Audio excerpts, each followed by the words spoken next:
Bonjour. Dans cet épisode de Little Public, on va parler de films peu connus, mais dans lesquels joue une actrice très connue. Et c'est peu dire, puisqu'il s'agit de... Non, je vais pas faire ça. Just do it! Make your dreams come true! Bon, ok, il s'agit de...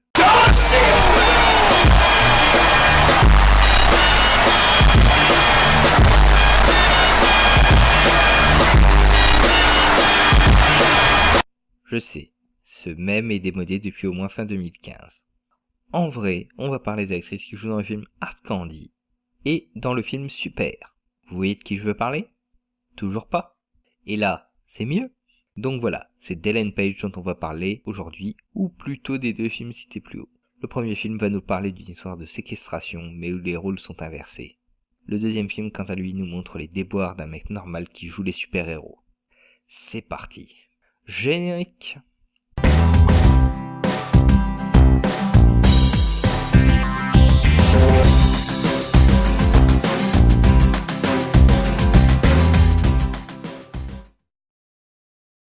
On va commencer avec Hard Candy.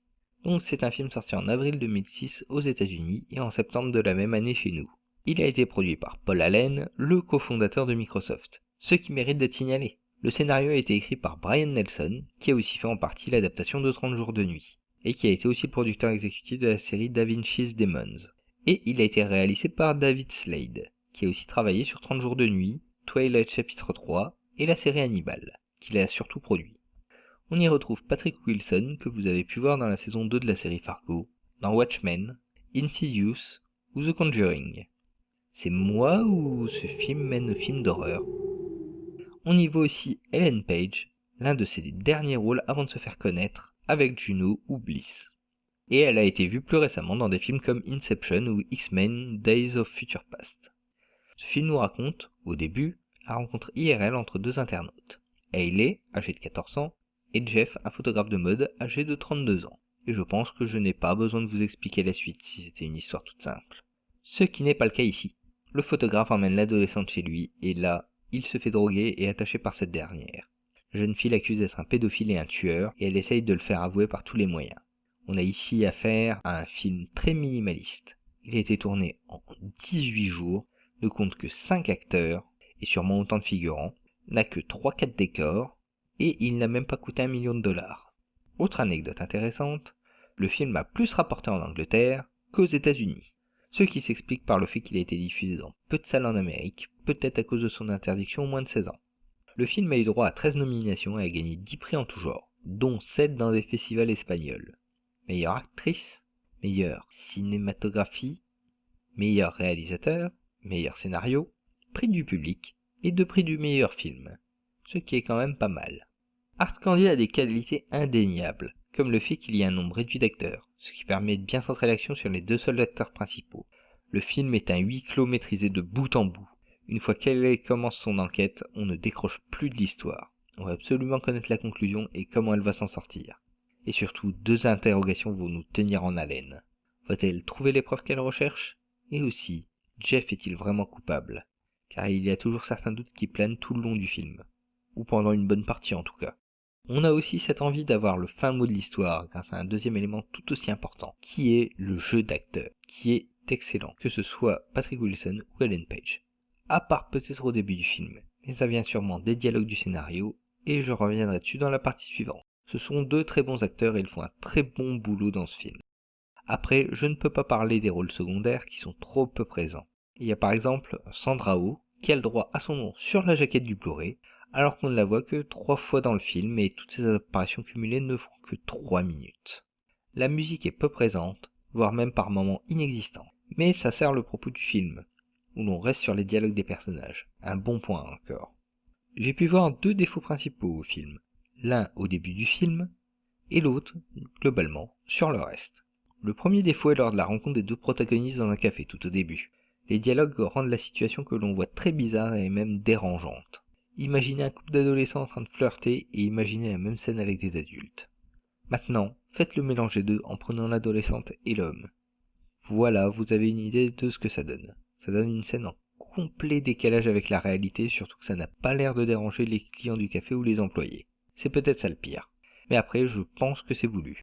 L'autre problème est lié à ce qui a fait selon moi son interdiction en moins de 16 ans. Premièrement, on a le propos qui peut être dérangeant. Mais encore, si ce n'était que ça, aussi le fait de la violence très fortement suggéré des scènes de torture, voire même directement montrées.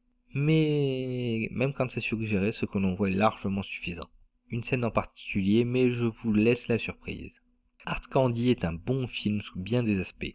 Malgré quelques défauts, il arrive à garder le spectateur en haleine du début à la fin. Et c'est tout ce que l'on demande d'un bon film. Passons à la suite.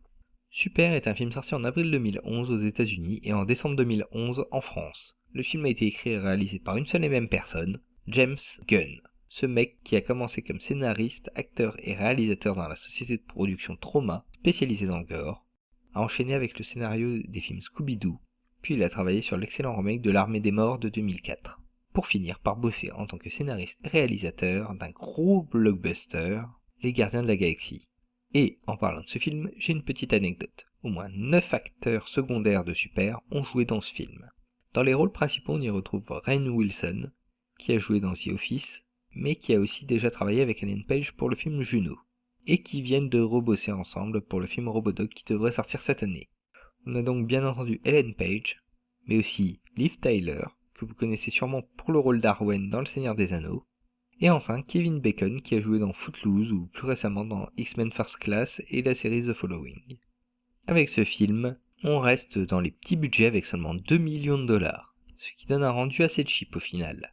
On nous raconte l'histoire de Frank, un simple cuistot qui vit tranquillement avec sa femme, jusqu'au jour où celle-ci replonge dans la drogue et part avec un autre homme. Se droguer, c'est mal. Il ne faut pas vous droguer. Si vous vous droguez, c'est mal. Parce que la drogue, c'est mauvais, voyez. C'est mal de consommer de la drogue, alors ne vous droguez pas. Et là, il a une vision divine où il pense que Dieu lui demande de devenir un super-héros. Armé d'une clé anglaise et d'un costume rouge, il va combattre le crime sous le pseudo d'Éclair Cramoisi. Vu l'année de sa sortie, le film souffre souvent de la comparaison avec Kick-Ass. Et je vais être franc avec vous, je n'aime pas Super. Certains y trouvent un côté plus réaliste que Kick-Ass. Le truc est que ces deux films sont censés être des comédies, chose que Kick-Ass fait bien mieux. Donc en tant que film, il est mieux que Super. Et pour le réalisme, il repassera parce que de ce côté-là, c'est pas terrible non plus. Mais reste-t-il encore quelque chose pour sauver ce film ou est-il bon à jeter ? On a quand même quelques bons points pour ce film. Le côté cheap, que ce soit du côté de la réalisation ou du super-héros, rend un aspect comique. Quand vous voyez un costume pareil, ça fait sourire. Et pour certains effets spéciaux, si on peut les appeler comme ça, c'est pas mieux. Après, tout ça donne une esthétique particulière au film. Il ne se prend pas vraiment au sérieux, et ça se voit. Par exemple, la scène où Dieu lui ouvre le cerveau en utilisant des tentacules. Oui, des tentacules.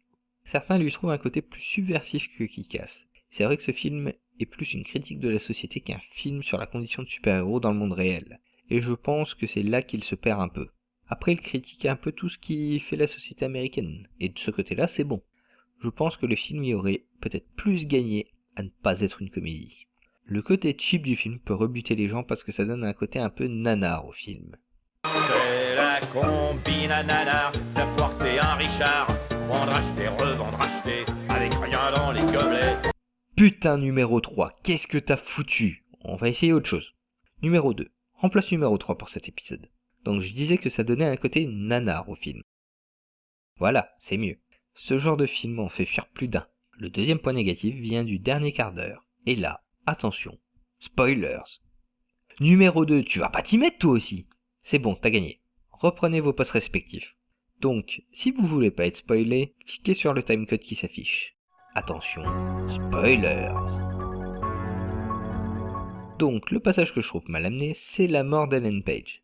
Elle meurt alors qu'on a à peine eu le temps de l'apprécier, ce qui rend mal le côté dramatique de la scène. Et la fin, mon dieu, la fin. Une comédie qui se finit mal. Le mec essaye de récupérer sa femme et à la fin elle se casse avec un autre. Et elle est heureuse. Et le mec se dit, bon, pas grave. Ça fout en l'air tous les enjeux du film en moins de 5 minutes. Faut que j'appelle le Guinness Book. Au final, Super a de bonnes intentions et fait avec les moyens du bord. Ça peut passer le temps, mais je ne peux pas le considérer comme un bon film. À la rigueur, si, un bon film de seconde zone. Pour conclure, ce ne sont peut-être pas des films exceptionnels, mais malgré leur petit budget, ils méritent votre attention. Si vous êtes fan d'Ellen Page, n'hésitez pas. Dans le cas contraire, regardez quand même Hard Candy, qui est un excellent huis clos, fait avec les moyens du bord, mais qui s'en sort avec les honneurs. Par contre, je ne peux pas en dire autant de Super, qui ne fait pas honneur à son nom. Mais si vous avez du temps à tuer et que le côté cheap ne vous dérange pas, tentez le coup. Il peut vous intéresser. Vous ferez peut-être même partie de ces gens qui le trouvent supérieur à Kick-Ass. Ce qui est, pour moi, une hérésie. Pour Hard Candy, vous pouvez avoir le DVD en édition prestige à 20€ neuf, mais prenez-le plutôt en occasion, où il est trouvable à 5€. Pour le Blu-ray, on est aux alentours des 10€. Pour Super, le DVD est à 6€ et le Blu-ray est trouvable à 11€. Sur ce, bon visionnage et à la prochaine.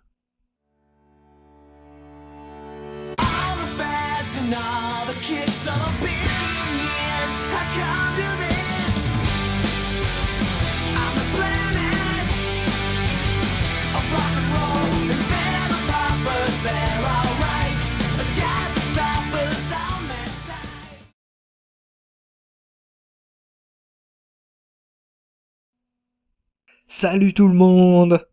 Vous pensiez vous être débarrassé de moi? Vous pensiez m'avoir éliminé? Eh ben non, je suis revenu. Et, pour la fin de votre épisode, j'ai ramené du monde. Vegeta, Solid Snake, Mister Trollolo, Terminator, Barney Stinson, Batman, JCVD, les Publicables. This is Sparta!